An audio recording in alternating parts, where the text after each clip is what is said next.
acción diferida, recordemos que conocen a algún jovencito que tiene 15 años que está en la escuela, califica, recordemos que no tenemos reforma, esto es un beneficio excelente, 2 años, permiso de trabajo, si el niño todavía no sabe manejar y tal vez es mejor que adquiera un poquito más de práctica antes de sacar licencia, saca su ID, seguro social. Y hay un beneficio que las personas se olvidan que lo tienen los jóvenes que aplican para la acción diferida. Es que si obtienen un permiso de viaje, pueden salir afuera del país. ¿Okay? Entonces, si el joven tiene una razón de viaje humanitaria, a lo mejor se gana una beca para estudiar en Europa, a lo mejor tiene un trabajo que le exige a lo mejor salir de viaje, excelente, y esa es precisamente la razón por la cual el joven puede pedir un permiso de viaje. Y si ese joven, ¿verdad?, que a lo mejor lo trajeron indocumentado cuando ya tenía 5 años, ¿cierto?, saca su acción diferida, viaja fuera del país y vuelve a entrar, ¿qué es lo que tiene ese jovencito? Una entrada legal. Y si se casa con una persona que es ciudadana, ¿qué puede hacer? Abrir la residencia sin salir del país. Y si esa niña o ese joven que se casó con una persona que es ciudadana se hace residente a través de una petición de un esposo ciudadano, a los 3 años se puede ser ciudadana o ciudadano.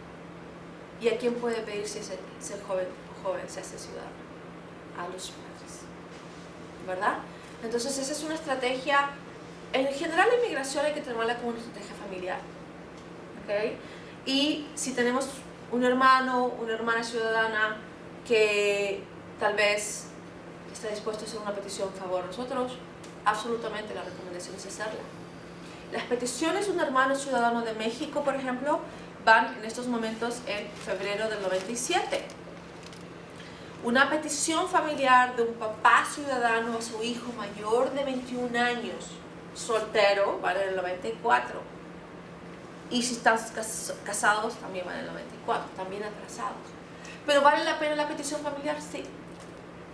Tal vez no por el tiempo que se demore, pero recordemos que el proyecto del Senado de reforma elimina las peticiones de los hermanos y cambia las categorías de preferencia. Entonces, si nosotros estamos esperando por reforma, está bien, pero recordemos que el proyecto de reforma del Senado no da la residencia. ¿Qué es lo que da? Solamente un estatus provisional por 6 años. A los 6 años, renovarlo, pagar costos, tomar huellas para ver si la persona no se ha portado bien o mal, ¿verdad? Récord criminal, se renovaba por 6 años más. Tal vez a los 12 años la persona podría entrar en un proceso de residencia. Entonces, la manera más rápida de ser un residente siempre va a ser a través de alguna petición familiar. ¿Ok? Entonces, eso hay que tenerlo en cuenta. La petición familiar es más que nada es una estrategia para el futuro, porque la ley está cambiando. La ley está cambiando para peor antes que para mejor. Esa es la historia de inmigración. Se están cerrando las puertas de la inmigración familiar. Entonces, si yo tengo una petición familiar ahora, la ley de hoy día me protege, ¿verdad? Si cambia la ley para las personas que no alcanzaron a meter una petición familiar.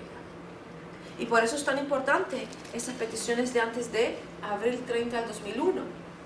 Si recuerdan, la ley antes del 2001 me permitía arreglar la residencia aquí en Estados Unidos sin salir, pagando la famosa multa de $1000. Y esa fue la ley que cambió. Se eliminó ese artículo de la ley. 245 es una sección de la ley que le permitía a la persona pagar la multa, ¿cierto?, sin salir. Entonces, yo estoy indocumentada, me caso con un ciudadano y tengo $1 millón. ¿Valen los millones de dólares? No vale. ¿Puedo hacer una pregunta? Claro que sí. Si 2 jóvenes están casados, el muchacho tiene 19 años y la muchacha 20 años, la muchacha ciudadana americana, ella puede arreglar al muchacho que tiene 19 o 20 años, por la edad, si son menores, sí, por la edad. Bajo la ley estatal, lo importante, esto es lo que a veces es difícil, la ley de inmigración es ley federal, la ley estatal es la que me dice quién se puede casar, ¿verdad? Si la ley estatal, ese matrimonio es válido bajo la ley de Texas, ese matrimonio es válido para inmigración.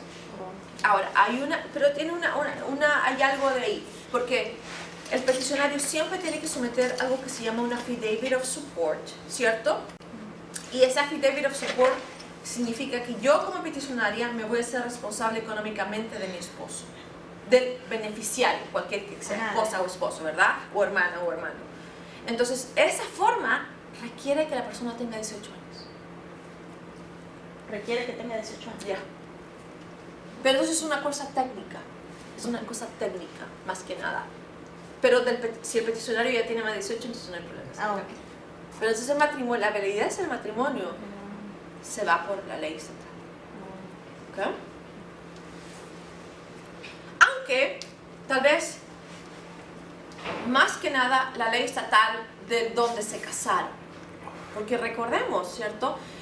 No ha cambiado la ley, no tenemos amnistía. Pero esto que cambió del perdón provisional, ¿cambió la ley para eso? No, cambiaron las regulaciones, la forma de procesar el perdón. La acción diferida, ¿cambió la ley? No, fue una acción del presidente. El parole in place, ¿cambió la ley?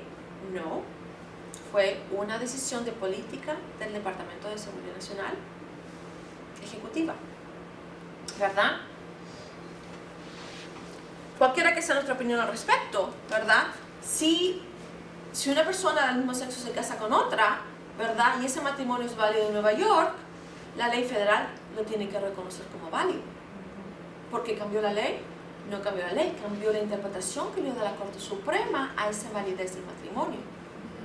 ¿Y qué significa eso? ¿Cierto? Que si alguno de los esposos o esposas tiene hijos, entonces califican para pedir a los hijos de la otra persona, ¿verdad? O el esposo puede solicitar una petición familiar por su pareja. Entonces, hay muchas cosas que están pasando en la inmigración que pasan sin necesidad de un cambio de ley, por la interpretación que dan las cortes, por la interpretación que dan la Corte Suprema, por las regulaciones y por las acciones ejecutivas.